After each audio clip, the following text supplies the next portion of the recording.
안녕하세요. 저는 부산 나눔의 교회를 담임하는 김성은 목사입니다.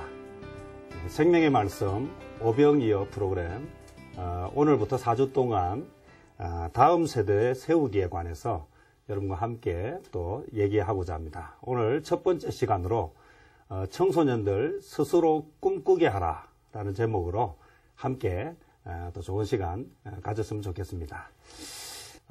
사람들에게 저희가 자주 하는 질문이 있습니다. 여러분 행복하십니까? 특별히 제가 교회나 또 우리 청소년들 만나면 교인들에게 또 자주 하는 이야기가 여러분 행복하십니까? 이렇게 묻습니다. 여러분 행복하십니까? 아멘. 대답 안 하신 분은 불행하다는 이야기입니까? 아니면 너무 당연한 것을 묻기 때문에 대답할 필요를 못 느끼시는 겁니까? 사실 행복하다라고 할 때는요, 그 이유가 두 가지가 있는 것 같아요. 첫 번째는 행복하다라고 할 때 지금이 행복한 사람이 있고 또 나중에 행복한 사람이 있는데 정말 그 행복을 결정하는 가장 중요한 이유가 무엇인가 물어보면 현재가 아니라 미래가 좋을 때 참 행복이 있다. 그래서 제가 그 행복 강의를 할 때 자주 하는 질문이 있는데요. 그 첫 번째 질문이 뭐냐 하면 내가 지금 살고 있는 집이 70평 아파트예요. 그런데 빨간 딱지가 붙어서 한 달 뒤에 비워져야 되는 집이에요. 자, 그리고 또 내가 살고 있는 집이 비가 새고 있는 그런 주택의 허름한 집인데 아파트 분양을 받아서 한 달 뒤에 아파트로 이사갈 상황이에요. 자, 그럼 누가 행복할 것 같습니까? 예, 왜 그럴까요? 현재 상황은 누가 좋습니까? 70평 아파트에 사는 분이 훨씬 나은데 왜 우리는 행복한 사람이 70평 아파트에 사는 사람이 아니라 빚에는 새방에 살고 있는 사람이 행복하다고 느끼는 것일까요? 그 무엇 때문입니까? 그것은 미래에 대한 기대가 있는 사람이 행복하다. 자, 그러면 오늘 여러분의 자녀는 지금 어떤 것 같습니까? 행복합니까? 아니면 오늘 이 시대를 살아가는 청소년들은 스스로 행복하다고 생각합니까? 어떤 것 같습니까? 여러분 스스로 생각할 때 나나 또는 우리의 자녀가 행복하다고 생각하십니까? 저는 그렇지 않은 것 같아요. 우리들의 자녀는 사실 행복하지 않아요. 왜 행복하지 않는가? 그 이유가 무엇인가 하면 OECD 국가 중에 아동 행복 지수에 관해서 조사를 했더니 6년 동안 우리나라가 가장 행복 지수가 낮은 나라였어요. 왜 그럴까? 왜 우리 아이들이 행복하지 못할까? 여러분 자녀가 행복했으면 좋겠습니까? 불행했으면 좋겠습니까? 행복했으면 좋겠다. 네, 마찬가지입니다. 그런데 행복하지 못하는 가장 큰 이유가 있는데 그게 무엇인지 아십니까? 행복하지 못할 가장 큰 이유. 그것은 학업 스트레스 때문이랍니다. 그래서 아이들이 가장 많은 시간을 보내는 게 무슨 일을 하면서 보냅니까? 학교 가서 공부하면서 시간 보내는데 이 학업 스트레스 때문에 아이들이 행복하지 못하대요. 그래서 결국 이 아이들이 왜 행복하지 못한가? 이게 공부 때문인데 저는 오늘 이 공부라고 하는 것에 대해서 아이들이 어떤 생각을 가지고 있는가 이렇게 조사를 해봤더니 아이들이 이렇게 이야기해요. 공부는 핵폭탄이다. 언제 터질지 모르는 폭탄이다. 그리고 공부는 협박이다. 그래서 부모가 협박하는 것이고 공부는 스트레스다. 그래서 요즘 아이들이 공부 때문에 스트레스를 받는다고 해요. 결국은 이 공부라고 하는 이 학업이라고 하는 것이 결국 이 아이들을 행복하지 못하게 만들고 있다. 이 사실은 뭐 새로운 사실은 아니에요. 이미 우리가 다 잘 알고 있는 내용인데 학년이 올라갈수록 이 스트레스가 학업 스트레스가 점점 높아진다는데 문제가 있어요. 그래서 학년이 올라가 초등학교에서 중학교 올라가고 중학교에서 고등학교 올라갈 때 점점 더 이 스트레스가 심해져서 심지어는 이것 때문에 어떻게 되느냐. 청소년들이 매일 한 명 이상이 우리나라에서 자살을 하고 있어요. 실제 세계에서 자살률이 가장 높은 나라가 우리나라라는 거 이미 알고 계시죠. 그런데 청소년들의 자살률도 세계 1위예요. 우리 자녀들이 행복하지 못한 것까지도 마음이 아픈데 스스로 뭐까지 하게 됩니까? 목숨까지 끊게 된다는 거예요. 저는 이 사실을 뭐 새롭게 각인하자는 얘기가 아니에요. 이게 다 이미 알고 있는 이야기인데 제가 이거를 여러분에게 말씀드리는 것은 저도 똑같은 고민을 하면서 지내왔다는 거예요. 뭘 하면 우리 아이들이 불행하지 않고 행복하고 뭘 하면 우리 아이들이 자살하지 않고 즐겁게 살아갈 수 있을까? 답이 보이지 않았어요.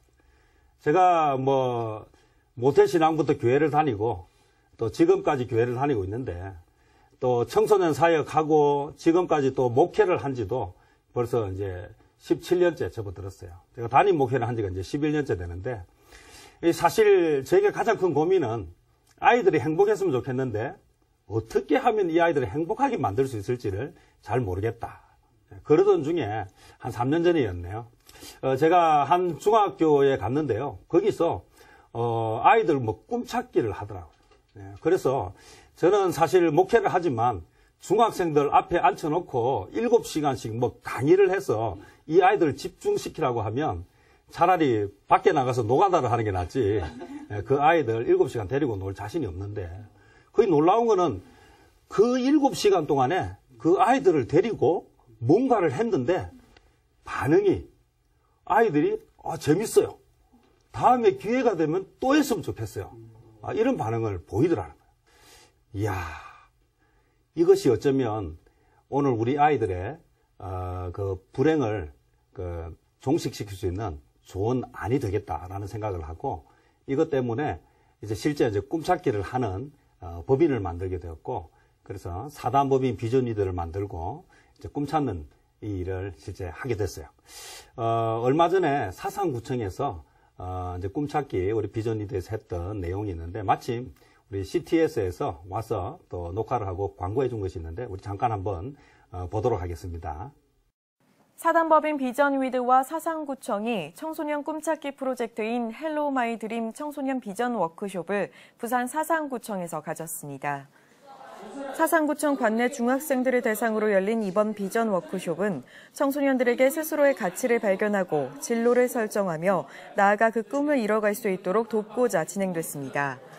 워크숍을 마련한 사단법인 비전위드는 하나님의 비전을 품은 청소년과 가정을 세우고자 설립된 단체로 드림 아카데미와 비전 캠프, 다중지능센터 등의 사역을 펼치고 있으며 크리스천 대안학교 비전위드 크리스천 스쿨을 준비 중입니다. 사실 지금 이 사상구청에서 했던 이 학생들은 북한의 김정은도 무서워서 남침을 포기해야 될 정도로 주저할 정도로 두려워한다는 중2 학생들을 70명가량 모아서 했던 꿈찾기예요. 그중에 좀 기억나는 사례가 있어서 잠깐 한번 소개하도록 하겠습니다. 이게 지금 잘 보이시는지 모르겠는데요. 보이지 않는 분들을 위해서 제가 잠시 한번 읽어드리겠습니다. 하기 전에는 하고 싶은 꿈과 어른들이 하라고 하는 꿈 사이에서 방황했다. 하지만 이제 확실한 내 꿈을 알고 더욱 구체적으로 꿈을 설계하게 되었다. 덕분에 더욱 꿈을 잘 알게 되고 자신감이 생기고 7시간 동안 지루하지 않았습니다.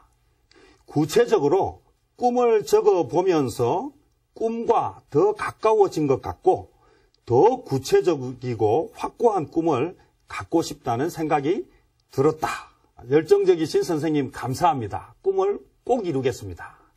자, 저는 여기에서 한 가지 중요한 이야기를 하고 싶은데 무엇이 이 청소년들을 이 짧은 시간에 이렇게 변하게 만들었나라고 하는 것입니다. 저는 그 변화에 있어서 가장 중요한 핵심이 뭐냐 하면 꿈을 꾸라고 하는 것이 아니라 실제 꿈을 꾸게 만들어주는 것이라고 저는 이야기합니다. 한마디로 워크숍을 통해서 실제 하게 하는 것이라. 자기가 하고 싶은 것이 있는 청소년하고 자기가 하고 싶은 것이 없는 청소년하고는 살아가는 게 완전히 달라요. 특별히 제가 그 일산에 있을 때 그 인라인을 타는 아이들을 봤어요. 일산 호수공원에서 그 인라인 타는 아이들이 그 인라인을 막 묘기를 부르는 엑스스포츠처럼 묘기를 부르고 하는데 자주 넘어지고 자주 다쳐요. 그래서 제가 물어봤어요. 야, 이거 너무 위험하지 않냐? 그러다가 다치지 않냐? 이렇게 얘기했더니, 저는 팔이 부러져가지고, 기부스를 한 적이 있어요. 저는 머리가 깨져가지고, 구면 흉터가 있어요. 그렇게 말하는데, 이 아이들이 행복해 하더라. 무엇이 이 아이들로 하여금 그렇게 다치고, 그렇게 힘든 시간들을 견디게 만들었냐? 하고 싶은 것을 하고, 자기가 되고 싶은 것을 향해서 가니까, 열정이 엄청나게 나오더라는 거예요. 저는 이 그림을 자주 이제 그 꿈찾기나 강의할 때 쓰는데요. 이게 지금 무슨 그림이냐면 중세 시대에 한 성주가 사람들과 함께 사냥을 나가는 장면이에요. 근데 이 사냥을 나갈 때에 말 타고 가서 사냥을 하는 게 아니고 사냥개를 데리고 나가는데 문제는요. 이 사냥개들과 함께 사냥하러 가다가 갑자기 어느 순간 사냥개 한 마리가 뛰기 시작해요. 이 한 마리가 뛰기 시작할 때 나머지 사냥개들이 함께 뛰어요. 그래서 사냥개들이 뛰는 것을 향해서 이 성주하고 그와 함께 했던 사람들이 막 말 타고 따라가는데 막 쫓아가다 보면 사냥개가 한 마리씩 주인에게 되돌아오는데 중요한 것은요.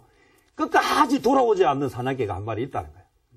문제는 그 사냥개들은 다 똑같은 능력을 가지고 있는데 단지 차이점은 그 여러 마리 사냥개 중에서 사냥감을 제일 먼저 발견한 사냥개가 뛴다는 거예요. 그러니까 그 중에 누구든지 상관없이 한 마리라도 먼저 본 놈이 뛰고 한 놈이 뛰면 나머지들이 따라 뛰는데 중간에 돌아오는 사냥개들은 보고 뛴 사냥개가 아니라 뛰는 놈을 따라서 뛴 놈들은 돌아온다는 거예요. 참 재미있죠? 그럼 어떤 개가 끝까지 달려간다는 얘기입니까? 예, 처음 본 먹잇감을 본 놈은 끝까지 달려가요. 저는 이 차이가 무엇인가? 꿈을 꾸라고 하지만 진짜 자기 꿈을 보면 달려가는 거예요. 그러니까 사냥개는 훈련을 시켜놨어요. 다 모두 그런 능력이 있어요. 뭘 보면? 먹잇감을 보면 달려가도록 훈련이 돼 있어요. 그러면 능력이 없어서 못 가는 게 아니라 뭐 하지 못했기 때문에 지가 보지 못하고 뛰기 때문에 가다가 힘들면 돌아오는데 본 놈은 끝까지 달려간다. 저는 청소년들이 스스로 꿈꾸게 해야 되는 이유 중에 바로 이것이라고 생각해요. 오늘 이 시대에 우리 아이들이 스스로 꿈을 꾸도록 만들어주면 된다. 이 그림은 작년 10월 달에 자전거 4대강 북토 종주했던 내용이에요. 부산 경남인이라고 하는 월간 잡지에 요 기사가 실렸어요. 11월 기사로 실렸는데요.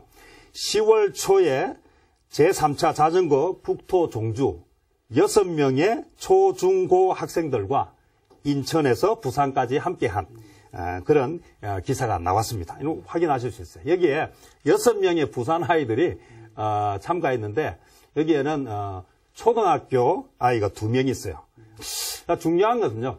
이 아이들이 그 먼 거리를 자전거를 타고 내려오는 동안에 힘든 시간들이 많았을 거라는 거예요. 힘든 시간들이 많았는데 그것을 견뎌낼 수 있었던 이유가 무엇일까? 구체적인 목적이 있으니까 또 옆에서 함께하는 사람들이 있으니까 끝까지 포기하지 않고 올 수 있었어요. 다녀와서 이 아이들이 하는 이야기가 죽을 뻔했어요. 얼마나 힘들었는지 몰라요. 그렇게 이야기하는데 다음에 또 갈래라고 물으니까 안 간다는 이야기는 하지 않고 글쎄라고 대답한다는 거예요. 아이들이 우리는 힘들면 안 할 것이라고 생각하는데 그것이 고통스러우면 안 할 것이라고 생각하는데 거기서 추억이 생기고 거기서 이겨낸 보람이 생기면 다음에 또 할 수 있는 용기가 생긴다는 거예요. 여기에 초등학생들 참여한 것은 처음인데 그 초등학생 중에 여학생이 또 들어가 있어요. 참고로 이 초등학생 둘은 제 아들이고 딸입니다. 문제는 아이들이 스스로 꿈꾸게 하면 답이 나오는데 문제는 꿈꿀 수 없는 환경이 우리에게 있다는 거예요. 저는 오늘 2가지만 좀 이야기를 드리려고 하는데 그 첫 번째가요. 사회적인 문제라고 이야기 드리고 싶어요. 여기 한번 보시면 아시겠지만요. 71만 명 이상이 수능 시험을 응시했어요. 자, 그런데 20개 대학, 상위의 20개 대학의 입학 정원이 얼마냐 하면 52,446명이에요. 이걸 프로테이지로 하면 7.4%예요. 그러면 대학에 가고 싶어 하는데 20개에 들어가는 상위권 대학이 7.4%면 몇 명이 들어갈 수 있습니까? 100명으로 쳤을 때 7명, 7명에서 8명이 들어갈 수 있어요. 상위권 20위 안에 들어가는 대학. 소위 말하는 스카이 대학에 들어가려고 하면 거기에 입학 정원이 얼마냐 하면 1248명이에요. 자, 그러면 전체 수능 시험자 중에 스카이 대학을 들어갈 수 있는 학생들은 몇 프로나 되는가? 프로테이지를 딱 치면 1.4%예요. 자, 그러면 100명에 몇 명이 들어가냐면 1명 반 채 못 들어가는 거예요. 자, 이런 구조 속에서 아이들이 공부를 하고 있어요. 그러면 누가 이 학업 때문에 행복해질 수 있겠는가? 이 구조 자체는 이미 대부분의 아이들, 98명 이상의 아이들이 뭐 하게 돼 있다? 루저로 그렇게 전락하게 될 수밖에 없는 사회적 구조를 가지고 있다. 그럼 아이들이 학업으로 행복해질 수 있는 것은 바늘에 좀 낙타가 바늘 구멍 들어가기보다 어렵다. 예, 이만큼 힘든 구조. 어떻게 우리 아이들을 행복하게 할 수 있겠느냐? 저는 여기에서 이제 구조를 바꿀 수 있습니까? 없습니까? 구조를 바꾸는 게 쉽습니까? 여러분 뭐 내가 아니라고 생각하면 입시제도 바꿀 수 있습니까? 내가 마음만 먹으면 스카이대 입학 정원 늘려라. 그렇게 할 수 있습니까? 그렇게 할 수 없다는 거예요. 그러다 보니까 부모들이 뭘 선택합니까? 구조를 바꿀 수 없으니까 그 구조에 맞추려고 한다는 거예요. 그래서 오늘 가장 끔찍하고 무서운 비극은 무엇인가? 저는 첫 번째는 그 구조가 문제가 있고 두 번째는 그 구조에 맞추려고 한다. 그래서 부모가 뭐가 되어버릴 때? 학부모가 되어버릴 때. 부모가 학부모가 되어버리는 순간 이 아이들은 행복 끝, 불행 시작이 된다. 그래서 오늘 부모라고 하는 것과 학부모의 차이가 뭔지를 한번 좀 잘 보여주는 내용인데 부모는 뭐라고 이야기한다? 멀리 보라고 이야기하고 학부모는 뭐라고 이야기한다? 앞만 봐라. 부모는 뭐라고 이야기하면 함께 가라고 이야기하는데 학부모는 뭐라고 이야기한다? 앞서가라. 부모는 꿈을 꾸라고 이야기하는데 학부모는 뭐라고 이야기한다? 꿈꿀 시간을 주지 않는다. 지금 네가 그런 꿈꿀 시간이야. 지금 네가 눈앞에 있는 국영수 공부하기 바쁜데 여러분은 부모입니까? 학부모입니까? 여러분은 부모가 되고 싶습니까? 학부모가 되고 싶습니까? 부모가 돼야 돼. 지난 2013년도에 여름 캠프에서 만났던 한 여고생인데요. 고2 학생이에요. 그래서 뭐 이 아이는 모든 시간에 참여를 참 열심히 하기는 하는데 문제는 아주 뭐 신나서 참석하지는 않아요. 그래서 뭐 꿈을 써라고 하니까 꿈도 쓰고 뭘 하는데 그게 이제 하나를 뭐를 썼냐면 이런 꿈을 쓴다는 거예요. 자기 꿈은 글 쓰는 작가. 그런데 거기에다가 갈로를 해서 물음표를 찍어놨어요. 그럼 이 아이는 글 쓰는 작가가 꿈인데 왜 물음표를 찍어놨을까? 이렇게 물어봤더니 이 아이가 하는 말이 돈벌이가 안 되잖아요. 꿈은 글 쓰는 작가가 되고 싶은데 문제는 돈벌이가 안 된다는 거예요. 그래서 이 꿈을 꿀 수가 없는 거예요. 자, 그러면 문제는 거기서 거치는 게 아니에요. 그래도 뭐 돈벌이가 안 돼도 할 수는 있잖아요. 그 누가 반대하는 거예요? 부모님이 반대하는 거예요. 야, 글 써가지고 밥 먹고 살기 어려우니까 절대로 안 돼. 저는 이 아이가 그런데 시간이 지나면서 프로그램이 지난 캠프가 진행되는 중에 조금씩 바뀌어서 결국은 뭐라고 이야기하는가 하면 나도 행복해도 되나요? 그건 이제 뭘 선택했냐면 엄마 때문에 내 꿈을 포기하지 않겠다. 비록 돈이 되지 않을지 몰라도 내가 되고 싶은 것을 해야 되겠다. 그래서 내가 행복해야 되겠다라고 생각하고 이 아이가 나도 행복해도 된다는 것을 알게 되어서 너무 기뻐요. 그래서 나도 행복해도 되나요? 이런 이야기를 하더라는 거예요. 저는 청소년들이 스스로 꿈꾸게 하라고 하는 부분에 대해서 정말 중요하게 생각합니다. 꿈꿀 수 있도록 만드는 것이 오늘 이 시대의 청소년들을 살리는 아주 중요한 힘이 될 것이다. 구체적으로 이제 꿈을 꾸라고 할 때 어떻게 꿈을 꾸어야 되는지 말만 하지 말고 꿈을 꾸도록 도와줘야 돼요.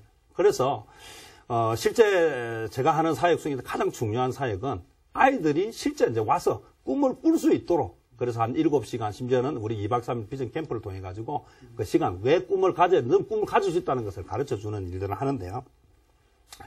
저는 그 한석봉 어머니가, 한석봉 글쓰기 힘들어 할 때 그렇게 이야기하고, 우리 잘 알고 있지만요. 어떻게 했습니까? 불을 꺼놓고, 예? 너는 글을 써라. 나는 뭐 한다? 떡을 썰마. 예. 그래서 불을 꺼놓고 나서 다 떡 썰고 글 쓰고 나서 불을 켰더니 엄마는 불을 켰을 때나 껐을 때나 한결같이 떡을 썰었는데, 예? 그 한석봉은 어떻게 썼습니까? 예, 비뚤비뚤하게 제대로 글이 되지 않더라. 그래서 그렇게 할 것 같으면 공부를 하지 마라. 제대로 해라. 똑바로 해라. 그렇게 가르쳐 준. 글쓰기를 가르쳐 준 것이 아니에요. 한석봉 어머니가 한석봉에게 글쓰기를 가르쳐 준 것이 아니에요. 예? 한국에 한석봉 어머니가 있었다면 저는 미국에 벤 카슨이라고 하는 유명한 외과 의사의 어머니가 있었어요. 이 어머니는 할렘가에서 미혼모로 아이를 키우는, 그래서 정부에서 주는 보조금을 받아서 생활할 수밖에 없는, 배운 것도 없고 가진 것도 없는, 그냥 그렇게 살아가면서 소망 없이 살아야 되는데, 이 엄마가 이 아이에게 꿈을 꾸게 해줬어요. 어떻게 그게 가능했을까? 한석봉 어머니가 한석봉에게 어떻게 꿈을 꾸게 가르쳤는가? 저는 이 원리는 같다 생각해요. 직접 꿈을 꾸게 하는 것이 아니라, 직접 글을 쓰게 하는 것이 아니라, 어떻게 살아가는지를 보여주는 거예요. 자, 이 벤 카슨의 어머니는 정부에서 주는 보조금만 받아도 살아갈 수 있었어요. 미혼모에다가, 그래서 생활력이 없고 배운 것이 없기 때문에. 그런데 이 엄마는 내가 정부로부터 도움을 받고 아무것도 하지 않으면서 사는 것보다는 내가 힘이 있을 때 건강하게 성실하게 사는 모습을 보여주는 것이 이 아이가 어떻게 살아야 되는지를 보여준다고 생각하고, 그래서 똑같은 돈이면 나가서 일하는 것을 선택했어요.